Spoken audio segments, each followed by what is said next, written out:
Vamos retomar os trabalhos. Para os dois últimos processos do dia de hoje, o processo 642/2018, aí o 2017-21651, a vara da empresa CGF 086-086-977, dígito 1, transportadora Vasconcelos. A conselheira é a doutora Ivete, não vamos ter sustentação oral. Palavra, doutora Ivete. Bom, esse auto de infração é bem mais simples que os outros dois, né? É uma matéria bastante conhecida aqui, se trata de falta de escrituração de notas de entrada, referente ao exercício 2013, onde o auto de infração foi lavrado já em 2017, né, sob a vigência da Lei 1658, e o autuante indicou a penalidade específica que trata o artigo 103, 3G, conhecida 3G. A empresa ela é uma transportadora, né, transporte de cargas, e o auditor deixa claro que a metodologia foi confrontar os documentos emitidos, né, destinados para ela, e a FD. Acosta como prova da infração, duas planilhas com as notas de entradas não declaradas na FD, onde a diferença de 2012 aponta para um montante de 454.256, e a de 2013, 327.716. A base de cálculo total da apuração é a soma dessas duas diferenças. Também o autuante traz duas planilhas com todo o detalhamento das notas de entradas que não foram registradas na FD. Anexa os demais documentos, que é o termo de início, folha 5, termo de conclusão, cuja ciência foi feita por AR, que está aí as folhas 6 e 7. Por que é que eu estou destacando isso? Porque o argumento da defesa é basicamente reclamando sobre a insuficiência no conjunto probatório, e ela especifica que seria porque a autuação ela não está insuficiente o conjunto probatório, e diz que não tem o termo de início, o termo de conclusão, que não está nos autos, que falta o termo de início e de conclusão, e pede a nulidade. No julgamento de primeira instância, ao constatar que o termo de início e o termo de conclusão está acostado, e o AR discorda do argumento de defesa e reitera o feito fiscal, né, decidindo pela procedência. O sujeito passivo vem novamente, interpõe recurso ordinário, repisando as mesmas alegações da impugnação, e os quais se voltam novamente para dizer que não foi juntado os autos, o termo de início e de conclusão. E acrescenta também que não especificou os artigos infringidos e que isso cessou o seu direito de defesa pedindo nulidade. A assessoria processual tributária também entende pela procedência e diz que a questão que ele apontou como que estava faltando já foi demonstrada no procedimento, que o procedimento da fiscalização tem esses documentos e que o julgador já demonstrou isso, que só confirma, né, a decisão de procedência. Então, a autuação é simples, né, apesar de que existem controvérsias, né, um tema controverso, mas é bem simples. Só isso, presidente. Ok. Doutor Matheus, com a palavra. Bem, senhor presidente, senhores conselheiros, digna relatora, o caso me parece simples. Há uma reforma aqui ao lado aqui, se vocês escutarem, estou escutando aí umas batidas, bate-cuns, aí não dá para evitar. Mas serei breve. As notas fiscais estão juntadas, a falta de escrituração está comprovada, o termo de início e conclusão de fiscalização estão aí. Me parece que, quanto a esse argumento de nulidade suscitado pelo contribuinte, pelo recorrente, não sustenta. O que vai ser objeto de discussão, talvez, uma discussão rápida, é quanto à aplicação da penalidade, né? Porque a escrituração é a escrituração fiscal digital. E aí tem sido entendido que o caso é de aplicação não da AG, mas daquela mais benéfica, da 8L, né? Mas, quanto ao resto, me parece que não haverá discussão, razão pela qual a Procuradoria se manifesta pela procedência da acusação nos termos proposta inicial. É nesse sentido que a Procuradoria se manifesta, senhor presidente. Ok, doutor Matheus. Abertos os debates.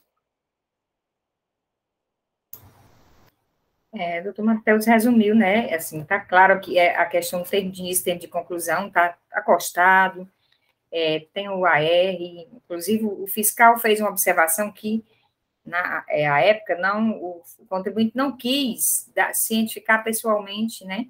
E que ele teve que enviar o AR, mas os ARs estão acostados, ele compareceu para fazer sua defesa, né? Entendeu do que é uma autuação simples de ser entendida, então, acho que não há espaço para que alegar a questão de nulidade, processamento de defesa ou qualquer outro motivo. Com relação ao reenquadramento da penalidade, a gente sabe, né, que é um tema que existe, né, controvérsias ainda dentro da casa, mas essa autuação, só observando que essa autuação, ela se refere a 2012 e 2013. E o autuante indicou a nova redação dada pela Lei 1658. Interessante que mesmo para quem, assim, entende que tem que ser mantida a penalidade específica, mesmo seguindo essa linha de raciocínio, nesse caso aqui, é um caso bem interessante. Se a gente analisar as planilhas das notas de entradas de 2012, 2013, vamos dizer que para quem entende que seria 3G, a época da infração é uma vez o valor do imposto. Uma vez o valor do imposto, né? Atualmente é 10%. E a época, quando não existia a lei 1658, não haveria nem como ser aplicada, se a lei aplicada da época era uma vez o valor do imposto, em grande parte das operações, porque essas operações aí, um percentual bem elevado, eles são operações sem imposto. Então, assim, eu voltando ao passado, sem ainda a visão da lei de 58, não haveria como ser aplicada a legislação à época, de uma grande parte. É bem verdade que tem alguma parte aí que tem a tributação, mas é uma parte menor. E se a época não fosse aplicada a 3G, deveria ser a omissão de informação, a 126, para aquela parte que não é tributada, né? Só que existia, ao mesmo tempo, a omissão de informação, era, na época, 5%. Então, se convivia aí com 5 penalidades, que, a meu ver, considerando a legislação da época, seria adequada, a omissão de informação seria mais benéfica, se comparado com os 126 daquelas operações não tributadas. Mas, independente de qualquer coisa, todo mundo sabe aqui do meu entendimento, eu vejo que é um tipo de autuação que, no passado, o contencioso recebia autuações tanto no 123 3G como omissão de informação, e existe, e à época a gente sempre, eu seguia sempre a linha de raciocínio da omissão de informação e continuo nesse sentido. Estou só observando o quanto é bem complexo quando se volta ao passado sem a visão da Lei 1658. Mas nesse caso aqui, eu sugiro a parcial, o meu entendimento já foi colocado, acho que já está muito, né, já é tarde para a gente para um debate mais. A questão aqui, eu acho que é de reenquadramento para 8L, conforme a jurisprudência que eu venho do contencioso, que eu sigo e que venho seguindo. Eu já estou quase voltando, presidente, mas o debate está aberto, é só para não, que já é 11h30 quase, né? E tem outro processo. Eu acho que nós já estamos tão esgotados que não queremos mais debater algo que já está tão debatido. Apesar de haver votos discordantes com relação a isso, mas é uma questão que já parece que está sedimentada, né? Doutor Hamilton, vamos falar. Presidente e relatora, mais uma vez, bom dia a todos. Só uma dúvida, na verdade, se essa Câmara já se manifestou com relação a nesse tipo de operação, que é descumprimento de obrigação acessória, com relação à decadência também, porque a gente tem período aí se ele efetuou o período que está sendo fiscalizado de janeiro de 2012, fevereiro, março, abril, maio, e o auto foi lavrado em junho de 2012. Se há valores a serem considerados nesse sentido, que eu questiono a relatora nesse caso. Conselheira Hamilton, a empresa não pediu, e mesmo assim, pelo menos a jurisprudência que eu sei, a majoritária, é no sentido que a obrigação acessória não caberia, né? Eu acho que esse debate não ia ser nem produtivo. Que ele só pediu a nulidade, né? Não entrou em nada de mérito, né? Essa defesa é uma nulidade que foi superada. É interessante. Eu só levantei para questionar. Doutor Geide? Senhor presidente, foi muito bem levantado pelo doutor Hamilton, foi bem genérica a defesa, e assim, a gente verifica realmente que tem decisões que seriam favoráveis ao contribuinte, mas em meio aí da extrapetita, nós não poderíamos abordar, felizmente.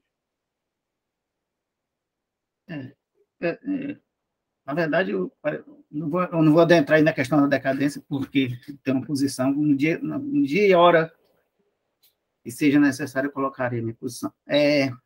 Então, eu acho que a gente já pode partir para a votação, né? Acho que não existem muitas delongas com relação a esse processo, não é um processo simples. Parece-me que o segundo, depois desse também é simples, e a gente tem que estar preparado, porque amanhã o trabalho vai ser árduo, né, Sabrina? Amanhã a pedreira é grande para a gente quebrar. E, além disso, véspera de feriado aí, que a gente vai ter que se concentrar mesmo.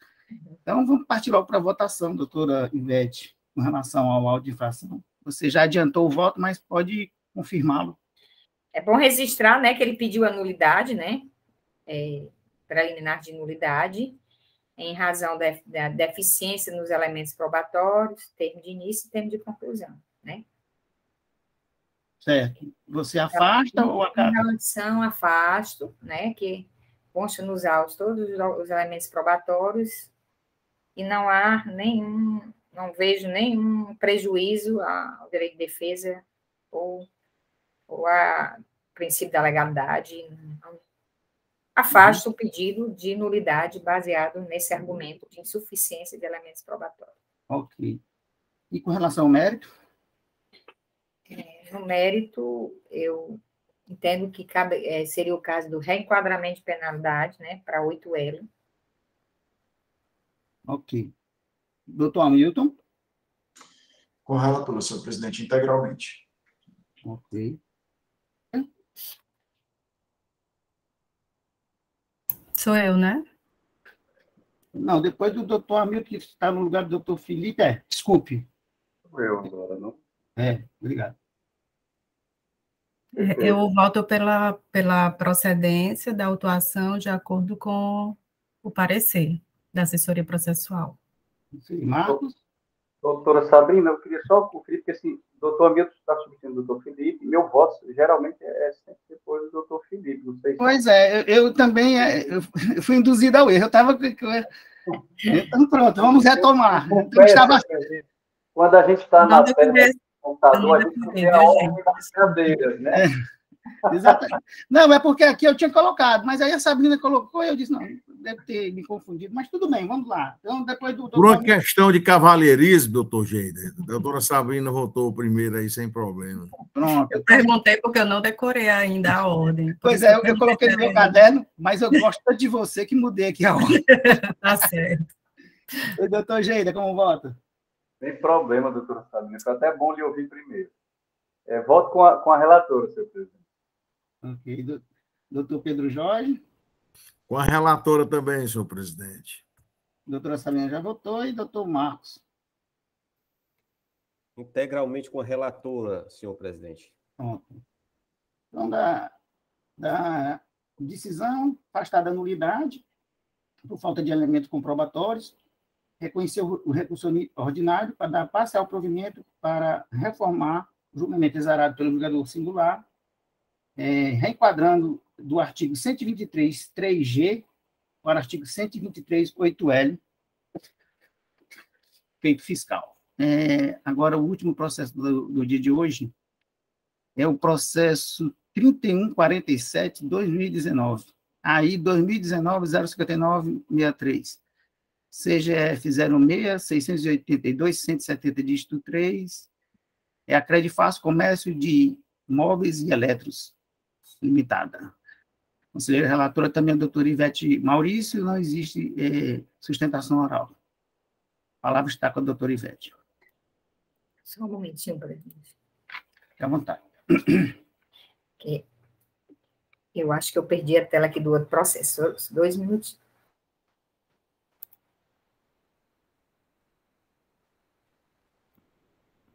Credifácil, está aqui.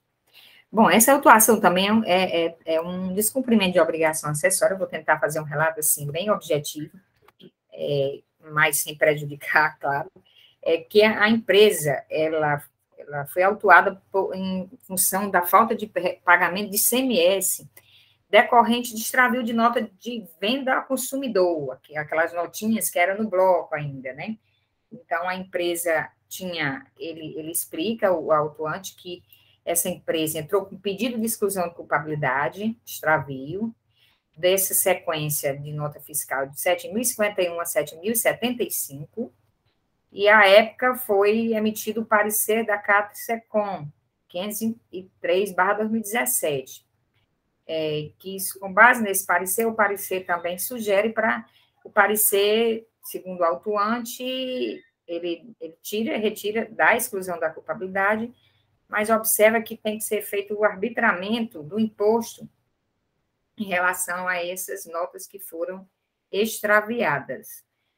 O autuante disse que usou a técnica de arbitramento, considerando que essas notas foram, como período da infração, mês de novembro, porque a primeira nota da sequência dos extravios é a de número 7.076, e, a partir daí, ele elabora uma planilha bem detalhada, com a quantidade de documentos, da mesma quantidade do que foi extraviado, que foram 25 notas fiscais de venda ao consumidor extraviadas. Então, ele pegou a sequência seguinte e somou os valores das notas que foram informadas, né, que não foram extraviadas, e fez o arbitramento. Com esse arbitramento, ele identificou o valor do ICMS de R$ 3.358,86, num procedimento de administrativo. É bom que fique claro aqui que, nesse momento, a empresa poderia recolher aquele ICMS que deixou de ser pago, né, pelo arbitramento, uma vez que foi intimada com o termo de intimação 2019-455. Entretanto, a empresa não fez o recolhimento na fase em que tinha espontaneidade. Em face de não ter havido esse recolhimento, foi aberta uma diligência fiscal restrita.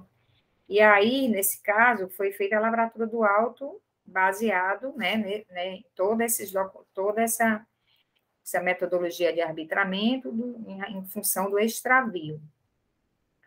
Ele traz como prova um demonstrativo, como já disse, e a empresa vem se defender, alegando que o parecer CAT-SECOM foi deferido em favor da autuada.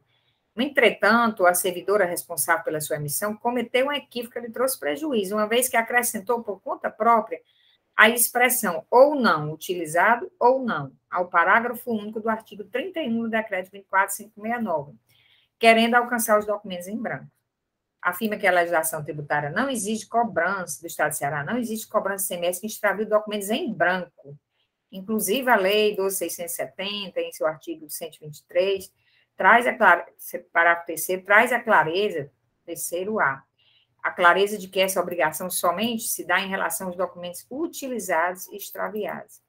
A autoridade julgadora discorda da impugnante, de que não cabe a cobrança de ICMS quando se trata de documentos em branco, e que essa situação não está prevista nas regras de não incidência e nem no parágrafo único do artigo 31, que é o que fala sobre o arbitramento de ICMS nas notas extraviadas.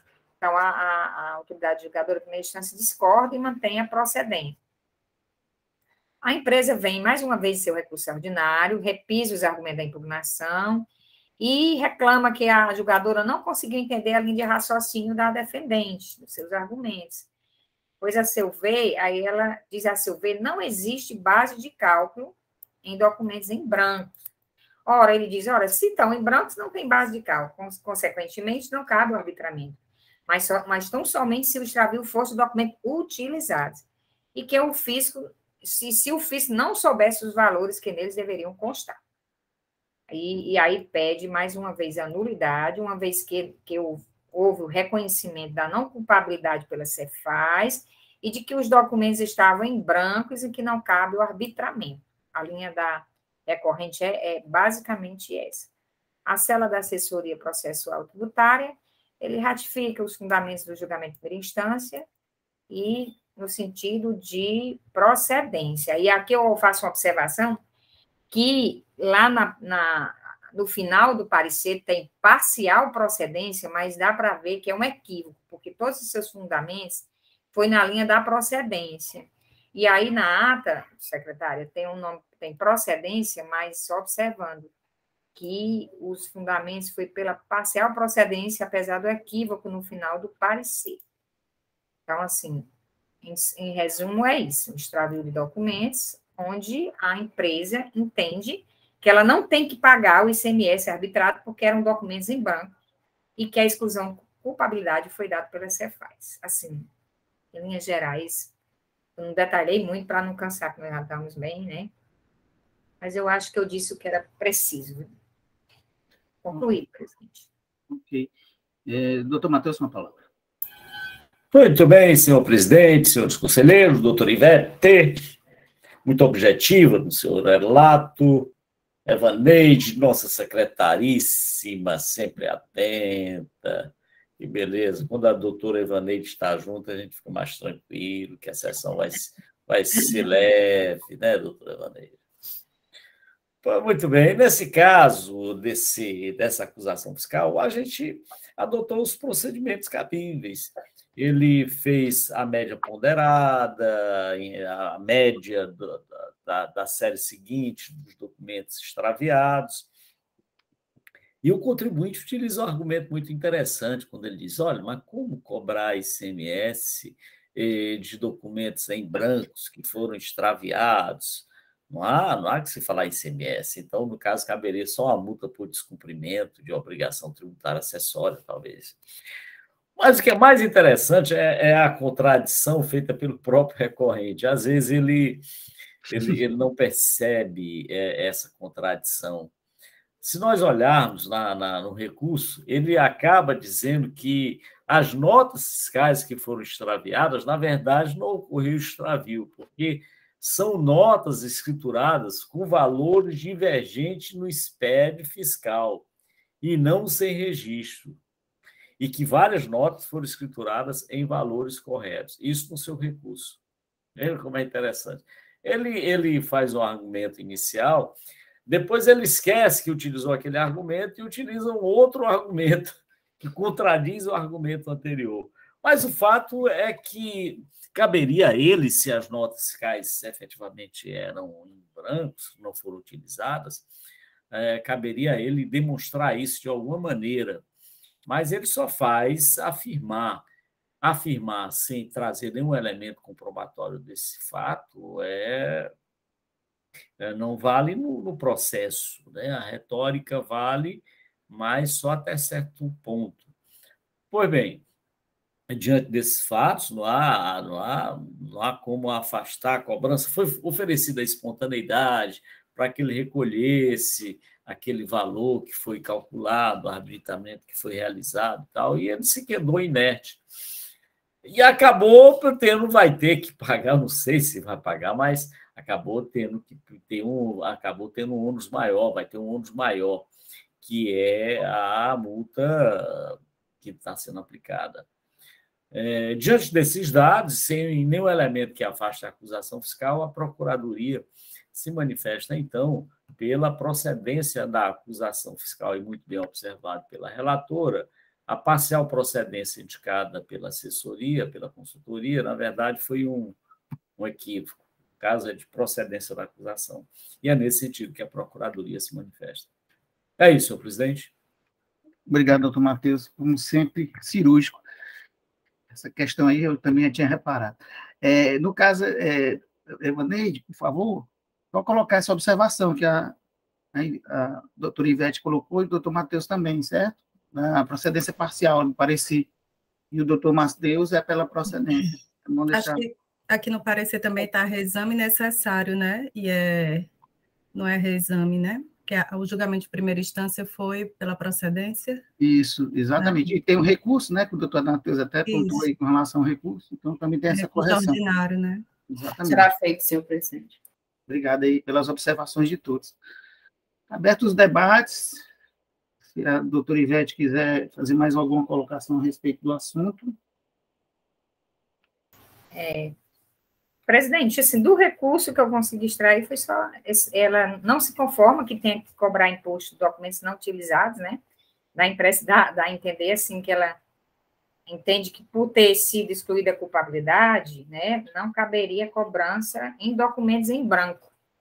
Mas a questão é que a legislação, aí ela reclama, olha, o julgador, o parecer da SECOM colocou um não, utilizados ou não, mas não tem essa previsão, diz que não tem na legislação previsão para cobrança de ICMS em documentos em branco. Ora, se fosse assim, já a lógica, todo contribuinte que usava na época bloco perdia os documentos em branco, não escriturava e não pagava, não respondia por isso, porque sabia que não tinha penalidade para isso.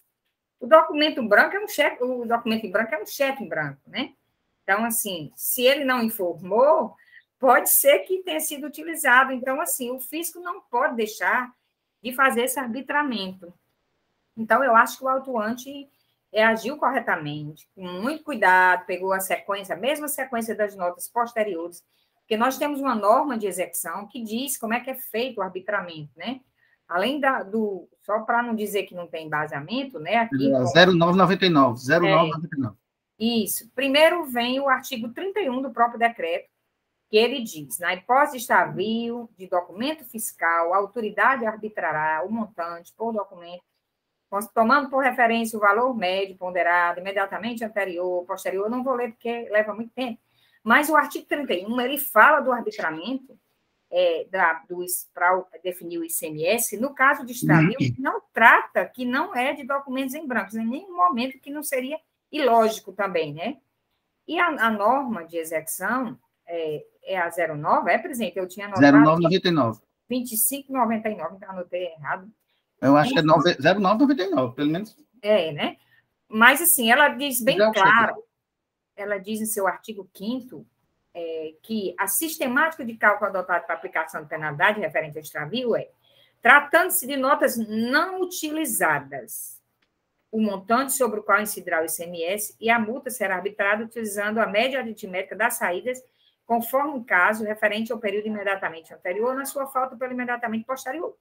Então, assim, o autuante agiu conforme as normas, né, que realmente os documentos, se não foram declarados, considera-se que estão em brancos, é só uma presunção. O fato de não estar declarado não se tem a garantia que eles estavam em brancos. Só um momentinho, pessoal, a menina está aqui, entrou na hora exata. 2 minutinhos. Eu estou aqui dentro de um quarto, deixei a porta, ela veio para cá.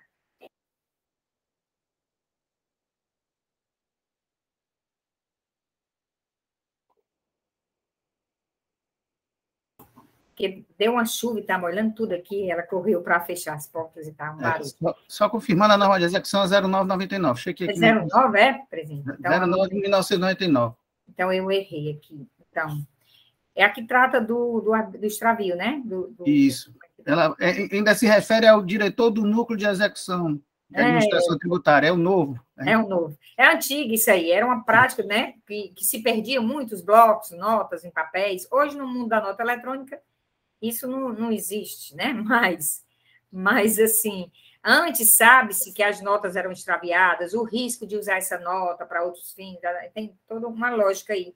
Então, o autuante, ele fez o arbitramento. O que eu percebi só é que ele aplicou uma multa de uma vez o valor do imposto.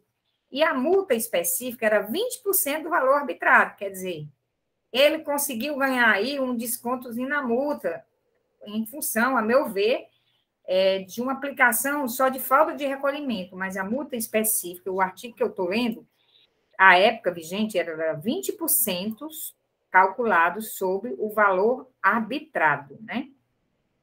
Aqui, se você for ler, extraviu 20% do valor arbitrado. Somente se for impossível o arbitramento é que tem uma multa em UFIS, né? Nesse caso aqui, foi totalmente possível o arbitramento. A multa cobrada foi só uma vez o valor do imposto, quando deveria ser 20%, mas a gente não pode aumentar, né, essa multa, porque não, seria... Qual é a palavrinha que se dá, doutor Matheus? Me ajude aí, se a multa aumenta no direito. Ultrapetito, né?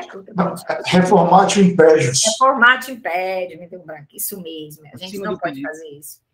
Enfim, a meu ver, não tem muito o que só confirmar a procedência, né, e ratificar o feito em todos os seus termos.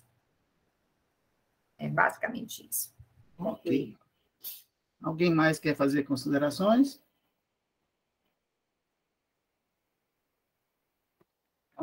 Vamos para a votação do mérito. Doutor Ivete, como vota? Voto para conhecer do recurso ordinário, né, negando o provimento, para manter a procedência do feito fiscal, né? Manter a procedência declarada na primeira instância. Ok. Doutor Hamilton? Com a relatora, senhor presidente. Doutor Geida? Com a relatora, senhor presidente. Doutor Pedro Jorge? Com a relatora, presidente. Doutora Sabrina? Com a relatora. Doutor Marcos? Com a relatora. A decisão reconheceu o recurso ordinário para negar provimento para ratificar o julgamento exerado pelo julgador singular de procedência do feito fiscal. Presidente? Uhum. Só um momento, deixa eu olhar se no recurso ele traz como nulidade, me deu agora uma dúvida, só para a gente votar, só questão de votar. Ok. Eu acho que ele traz como nulidade. Cadê? Ele pede como nulidade, então é importante a gente registrar, né, o pedido, né, preliminar de nulidade. E você está afastando? Afastar a nulidade suscitada pela recorrente. Né? Então, vamos, só por questão de ordem, então vamos fazer a votação também com relação à nulidade para ficar assentada essa questão, né? Doutor Hamilton, quanto à nulidade? Isso. Afasta a nulidade conforme a relatora, presidente. Doutor Geida? Com a relatora, presidente, afastando a nulidade. Doutor Pedro Jorge? Afasta a nulidade, presidente, conforme a relatora. Doutora Sabrina? Com a relatora. Doutor Marcos? Com a relatora. De forma complementar, a decisão afastada da nulidade, unanimidade de votos também. Analisando os trabalhos, eu queria mais uma vez agradecer a todos pela participação nessa sessão, especialmente pela atenção e respeito a este presidente e a todos os presentes, ressaltando a urbanidade, profissionalismo e o compromisso dos membros do Conselho e demais participantes na busca da justiça fiscal. Porém, de finalizar definitivamente essa sessão, gostaria que a doutora Emaneide fizesse o relato da ata de amanhã. Bom dia novamente a todos. Senhor presidente da primeira Câmara de Julgamento, Raimundo Frutuoso de Oliveira Júnior, convoca os senhores membros para a realização da 9ª sessão ordinária virtual, de 24 de março de 2022, quinta-feira, amanhã. Teremos 4 processos na pauta. Primeiro processo da pauta, processo de recurso número 3144/2012, auto de infração 2012-08072, recorrente Companhia Energética do Ceará, Coelce. Conselheira relatora, Sabrina Andrade Guilhom. Segundo processo da pauta, processo de número 3484/2019, auto de infração 2018-8141, recorrente AB de Oliveira Construções. Conselheiro relator, Marcos Vinícius de Vasconcelos Maia, que também será relator dos demais processos da pauta, os 4 que irei listar agora. Processo de recurso número 3485/2019, auto de infração 2018-18137, processo 3488-2019, auto de infração 2018-18130. E o último processo da pauta, processo de número 3493-2019, auto de infração 2018-18122. Serão esses processos, sim. Ok. Finalizando o trabalho de hoje, queria agradecer novamente a todos os presentes. Obrigado e até amanhã.